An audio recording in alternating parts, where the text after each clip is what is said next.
장례식장에 내리던 장대비가 그치고 며칠 뒤 하늘은 거짓말처럼 맑게 개었습니다. 지은 씨는 텅 빈 2층 양옥집 거실에 홀로 앉아 창밖을 바라보고 있었습니다. 마당의 봉숭아 꽃은 비바람을 견뎌내고 더욱 붉게 피어 있었습니다. 등기 권리증과 예금 통장, 그리고 어머니의 편지. 이 모든 게 꿈만 같았습니다. 평생 남의 눈치만 보며 살았던 지은 씨에게 내 집, 내 돈이라는 단어는 아직도 낯설고 무겁기만 했습니다. 하지만 평화는 그리 오래가지 않았습니다. 폭풍우가 지나간 자리에 더 지독한 안개가 몰려오고 있다는 사실을 지은 씨는 아직 모르고 있었습니다. 여러분, 돈 냄새라는 게 참 무섭습니다. 꿀이 있는 곳에 벌이 꼬이는 건 자연의 섭리지만 돈이 있는 곳에는 벌이 아니라 파리와 하이에나가 꼬이기 마련입니다. 특히 그 돈이 누군가의 원한을 사고 있는 돈이라면 더더욱 그렇습니다. 오늘 2부에서는 어머니의 유언장으로 모든 걸 잃은 아들 박동훈이 과연 어떤 비열한 수법으로 반격을 시작하는지, 그리고 돈 앞에서 인간이 얼마나 바닥까지 추락할 수 있는지 적나라하게 보여드리겠습니다. 1부에서 통쾌함을 느끼셨던 분들 방심하지 마십시오. 현실의 악당들은 영화처럼 쉽게 물러나지 않습니다. 지은 씨의 등 뒤로 다가오는 서늘한 칼날, 그 섬뜩한 이야기를 지금 시작합니다. 쫓겨난 그날 밤 박동훈 씨는 어디로 갔을까요? 그는 강남의 한 허름한 모텔방에 처박혀 소주병을 까고 있었습니다. 상간녀는 이미 도망간 지 오래였고 수중에 남은 돈이라곤 지갑에 있던 몇십만 원이 전부였습니다. 15억 빚? 갚을 생각 따윈 없었습니다. 그의 머릿속에는 오로지 하나, 이지은 그 여자를 죽여버리고 내 돈을 되찾겠다는 복수심뿐이었습니다. 술기운에 벌개진 눈으로 그는 누군가에게 전화를 걸었습니다. 여보세요? 김 실장님? 나야, 동훈이. 나 좀 도와줘. 내가 지금 상황이 아주 개판이 됐어. 아니, 유언장이 있다잖아. 그 늙은이가 치매 걸린 척 연기한 거라니까. 이거 뒤집을 방법 없어? 수임료? 내가 빌딩 찾으면 절반 떼줄게. 제발. 박동훈 씨가 찾은 사람은 강남 바닥에서 하이에나라고 불리는 이혼 및 상속 전문 브로커였습니다. 법대로 안 되는 걸 되게 만들고 멀쩡한 사람 정신병자 만드는 건 일도 아니라는 악질 중에 악질이었습니다.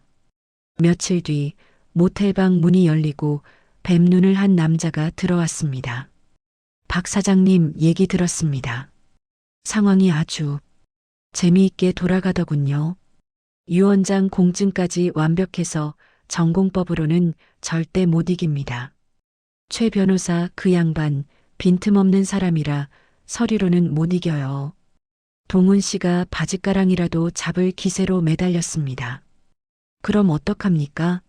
내 돈 100억이 저 식모 같은 년한테 다 넘어갔는데 방법이 없을 리가 없잖아. 브로커가 비릿한 웃음을 흘리며 담배를 피워 물었습니다.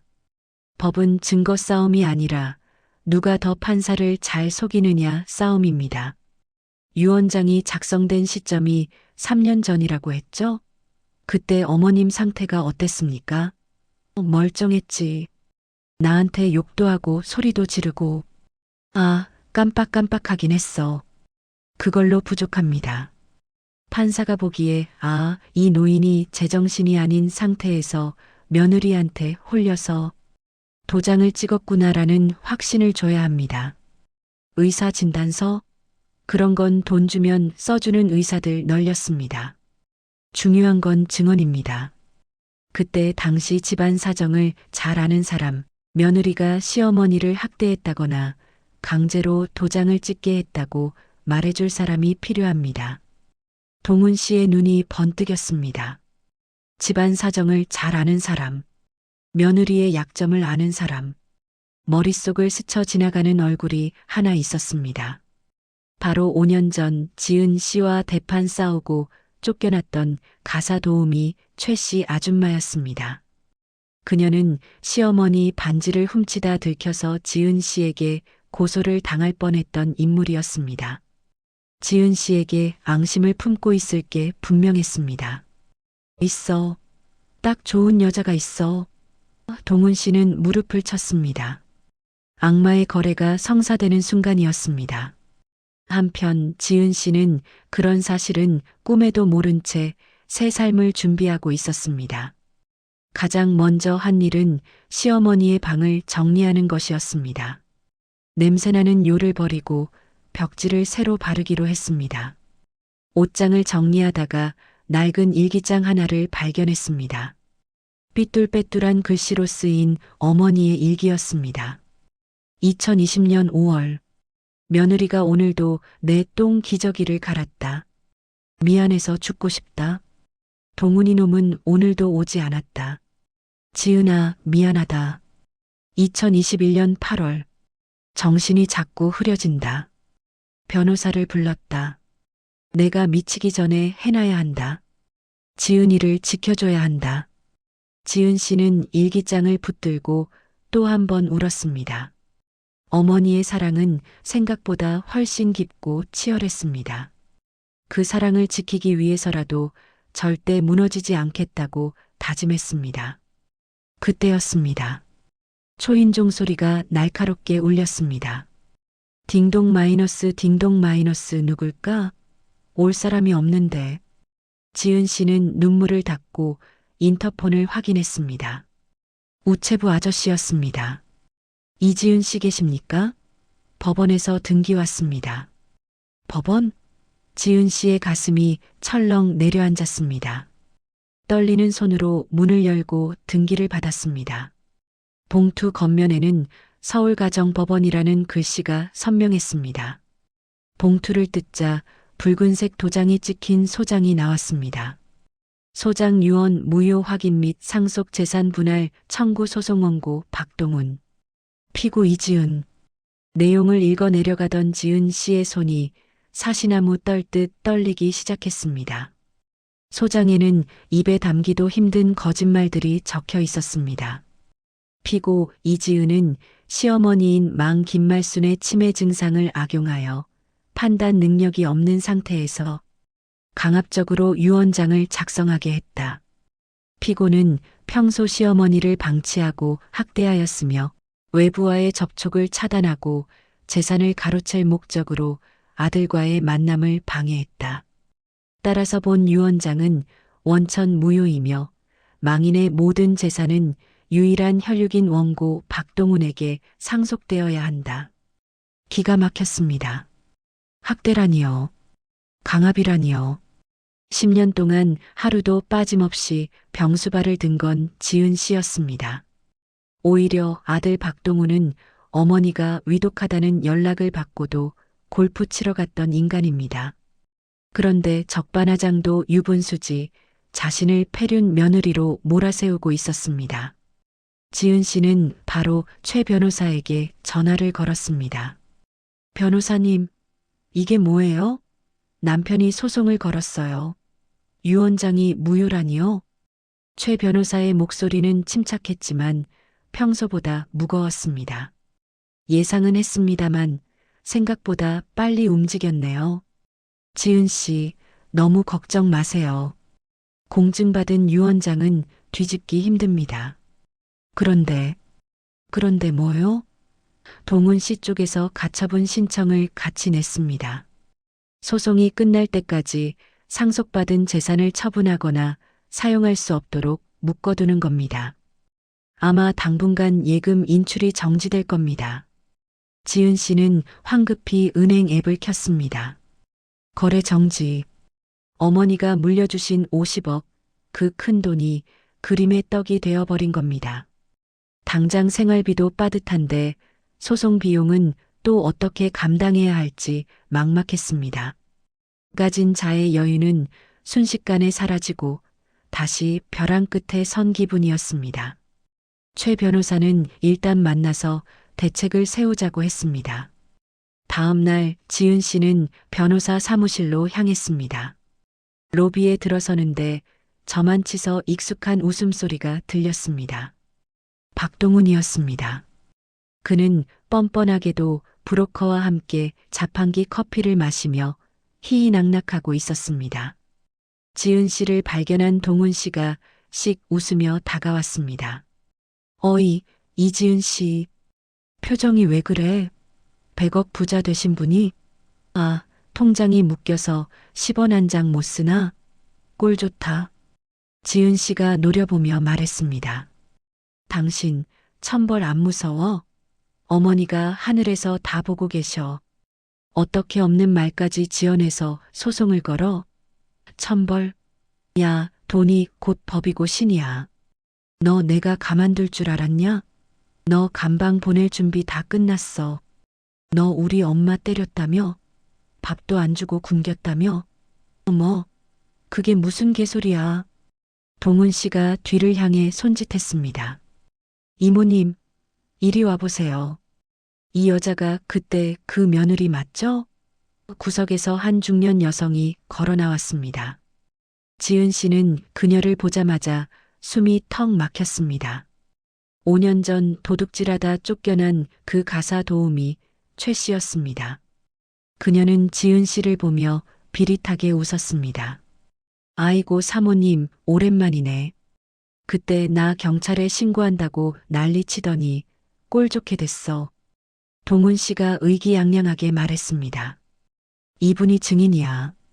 내가 우리 엄마 구박하고 억지로 도장 찍게 하는 거 다 봤다던데? 법정에서 아주 재미있겠어. 그치? 지은 씨는 눈앞이 캄캄해졌습니다. 거짓 증인까지 매수하다니. 저 여자는 돈만 주면 무슨 짓이든 할 사람이었습니다.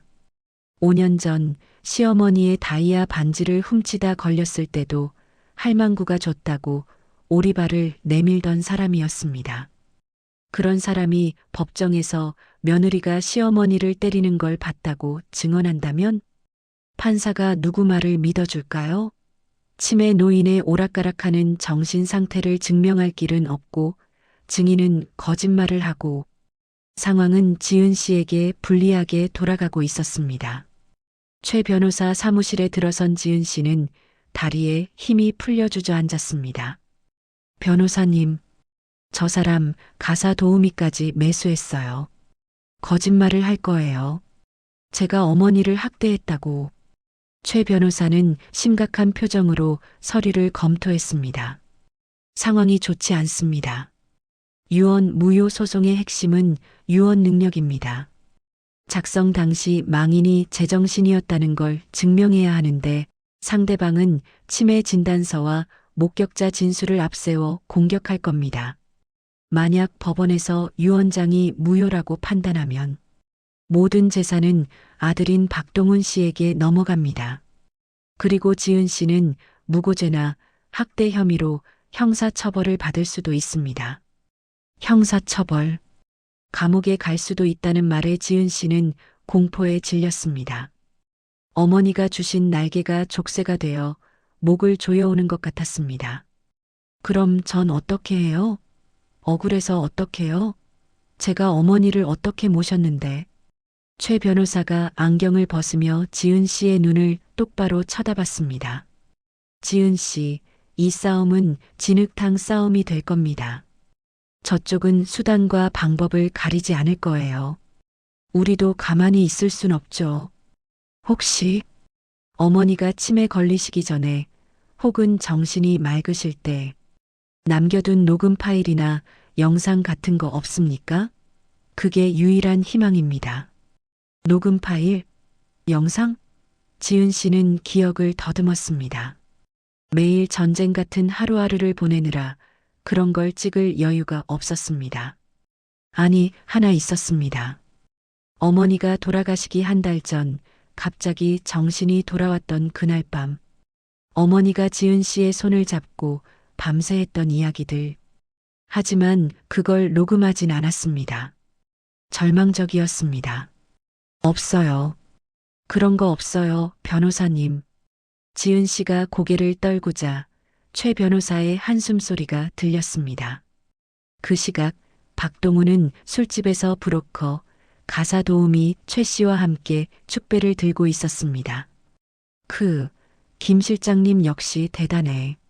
그 여자 얼굴 하얗게 질린 거 봤어? 이제 시간 문제야. 최 이모님 법정 가서 연기 잘하셔야 됩니다. 눈물 좀 짜내고 며느리가 밥그릇 던지는 거 봤다고 구체적으로 말하세요. 가사 도우미 최 씨가 돈 봉투를 챙기며 능글맞게 웃었습니다. 걱정 마세요. 나 드라마 많이 봐서 그런 연기는 자신 있어. 그리고 내가 그년한테 당한 게 얼만데. 이번에 아주 싹 다 갚아줄 거야. 세 사람은 악마의 웃음을 터뜨렸습니다. 탐욕과 복수심, 그리고 돈이 섞인 역겨운 술잔이 오갔습니다. 집으로 돌아온 지은 씨는 불도 켜지 않고 소파에 누웠습니다. 거대한 빌딩과 50억이라는 숫자가 신기루처럼 느껴졌습니다. 차라리 상속 같은 거 받지 말 걸 그랬나? 그냥 조용히 살 걸 그랬나? 후회가 밀려왔습니다. 그때 거실 구석에 놓인 어머니의 낡은 경대가 눈에 들어왔습니다. 시집 올 때 해왔다던 자개 경대. 어머니는 치매가 걸린 후에도 저 경대 서랍만큼은 아무도 못 건드리게 했습니다. 지은 씨는 홀린 듯 경대 앞으로 다가갔습니다. 서랍을 열자 낡은 빗과 머리핀, 그리고 꼬깃꼬깃한 쌈짓돈 몇 푼이 들어 있었습니다. 그리고 서랍 깊숙한 곳, 신문지에 쌓인 작은 물건 하나가 손에 잡혔습니다. 이게 뭐지? 신문지를 벗겨내자 투박하게 생긴 구형 폴더폰 하나가 나왔습니다. 어머니가 10년 전에 쓰시던, 이미 고장나서 버린 줄 알았던 그 전화기였습니다. 충전기도 없는 고물폰. 그런데 왜 어머니는 이걸 이토록 소중하게 감춰두셨던 걸까요? 지은 씨는 혹시나 하는 마음에 서랍을 더 뒤져 굴러다니던 옛날 충전기를 찾아냈습니다. 전원을 연결하자 붉은 불이 들어왔습니다. 잠시 후 띠리링 하는 소리와 함께 화면이 켜졌습니다. 배경 화면에는 활짝 웃고 있는 지은 씨의 사진이 있었습니다. 10년 전 시집 오던 날 찍은 사진이었습니다. 지은 씨의 눈시울이 붉어졌습니다. 메뉴 버튼을 눌러보았습니다. 문자 메시지함, 사진 앨범. 다 비어 있었습니다. 그런데 음성 녹음 폴더에 파일 하나가 저장되어 있었습니다. 날짜는 3년 전 유언장을 작성하기 바로 전날 밤이었습니다. 지은 씨는 떨리는 손가락으로 재생 버튼을 눌렀습니다. 치지직 하는 잡음 섞인 소리 뒤로 어머니의 목소리가 흘러나왔습니다. 지은아, 자냐? 내가 오늘 정신이 좀 맑아서 혹시 나중에 내가 다 잊어버릴까봐 여기다 남긴다. 내 아들 동훈이가 오늘 나한테 와서 뭐라 그랬는지 아냐? 엄마 빨리 죽으란다. 약을 안 주더라. 내가 다 뱉어냈다. 그리고 지은 씨의 눈이 휘둥그레졌습니다. 이건 단순한 유언이 아니었습니다. 그날 밤 박동훈이 저질렀던 끔찍한 폐륜의 현장이 고스란히 담겨 있는 스모킹 건결정적 증거이었습니다. 어머니는 치매인 척 연기하며 아들의 만행을 기록하고 있었던 겁니다. 동훈 씨의 목소리도 들렸습니다. 아, 노인네 진짜 안 죽네. 엄마, 이거 수면제야. 그냥 먹고 자. 그래야 우리도 편하고 엄마도 편하지. 유언장? 웃기지 마. 내가 다 찢어버릴 거니까. 충격적인 진실. 박동훈은 어머니에게 약물을 먹이려 했고 유언장을 조작하려 했다는 사실을 스스로 떠벌리고 있었습니다. 이 녹음 파일 하나면 유언 무효. 소송은커녕 박동훈을 존속 살해 미수나 학대 혐의로 감옥에 보낼 수도 있는 상황이었습니다. 지은 씨는 폴더폰을 가슴에 품고 전율했습니다. 어머니는 끝까지 저를 지켜주시는군요. 이 낡은 전화기 하나가 100억짜리 빌딩보다 더 강력한 무기가 되어 지은 씨의 손에 쥐어졌습니다. 하지만 지은 씨는 아직 이 사실을 변호사에게 알리지 않았습니다. 지금 바로 터뜨리기엔 이릅니다. 박동훈이 법정에서 더 날뛰게 놔둬야 합니다. 더 악랄하게 거짓말을 하고 가짜 증인을 세워 판사를 속이려 들 때 바로 그 순간 이 녹음 파일을 공개해야 그를 완벽하게 무너뜨릴 수 있습니다. 지은 씨의 눈빛이 달라졌습니다. 슬픔과 두려움은 사라지고 서늘한 복수심이 그 자리를 채웠습니다. 박동훈, 내가 팠지? 그 무덤에 내가 들어가게 해줄게. 다음 날 법원이 열렸습니다. 1차 변론 기일. 박동훈은 최고급 양복을 빼입고 가사 도우미 최 씨와 함께 법정에 나타났습니다. 기자들까지 불러 모아 효자 아들의 억울한 사연이라며 언론 플레이를 하고 있었습니다. 존경하는 재판장님, 저 악독한 며느리가 치매 걸린 저희 어머니를 속여 전 재산을 가로챘습니다. 증인이 여기 있습니다. 박동훈의 가증스러운 연기에 판사도 고개를 끄덕이는 듯 했습니다. 지은 씨는 피고석에 앉아 그 모든 꼴을 지켜보며 조용히 미소 지었습니다. 주머니 속의 폴더폰을 만지작거리며 때를 기다렸습니다. 과연 지은 씨는 언제, 어떻게 이 결정적 증거를 터뜨릴까요? 그리고 박동훈과 가사 도우미 최 씨, 그리고 그 뒤에 숨은 하이에나 브로커는 어떤 최후를 맞이하게 될까요? 단순히 재산을 지키는 것을 넘어 악인들을 처절하게 응징하는 며느리의 사이다, 복수극. 법정은 이제 지은 씨의 동무대가 될 준비를 마쳤습니다. 가짜 효자의 가면이 벗겨지고 탐욕스러운 인간들이 자기 꾀에 넘어가 파멸하는 짜릿한 순간. 3부 전 녹음된 진실과 법정의 반전에서 모든 것이 밝혀집니다. 여러분, 팝콘 준비하시고 다음 영상을 기대해 주세요.